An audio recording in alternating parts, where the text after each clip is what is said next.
Back now with a developing story. The sub-zero temperatures and heavy snow have tapered off for now, but tonight there is a new winter hazard for homeowners to watch out for. Icicles and snow build up that could put your roof at risk. NBC5's Nisita Kwan is live in Orland Park. She's got more on the story. Nisita.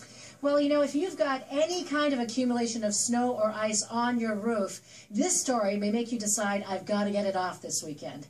And that's because those warmer temperatures may mean that if you don't get it off, you'll be battling water from above. It's one of the problems every homeowner dreads.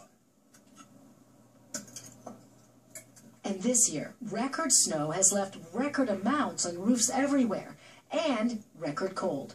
Roofers say trouble begins with something understandable, people warming their homes. The heat will escape up there, and then it'll actually warm up the snow from underneath, and that will cause the ice damming effect. And with warmer temperatures predicted, roofer Kevin Bumstead says this is what happens. Snow will start melting from the top, either from the sun or from warm air, but it also is going to start warming up and melting from underneath.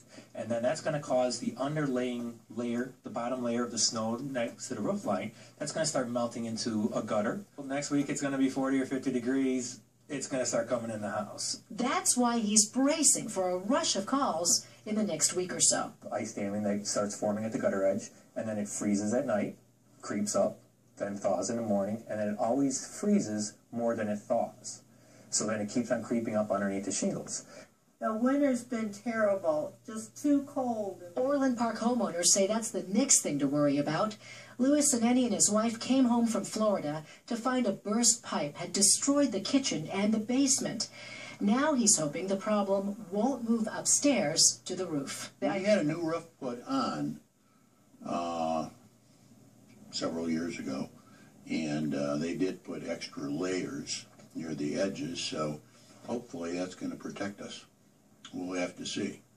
You know, one of the ways you can tell if your attic is releasing too much heat is if you look up there and you discover there are patches of snow and then patches of the roof where there is no snow. That could be an indication that you have a problem. But don't just jump up there. You know, we actually talked to some emergency rooms who say, doctors who said, be careful because this kind of thing is what causes slips and falls. Back to you. That is some good advice. Brand just mentioned that, too, because it's very dangerous on the rooftop. Do not, unless you're a professional, you really know what you're doing, go up there and try to break the ice in an ice dam. You're just more or less let it go. Well, Stan will help you out. Yeah, Marion, work in the room. I like that. Okay. All right, let's give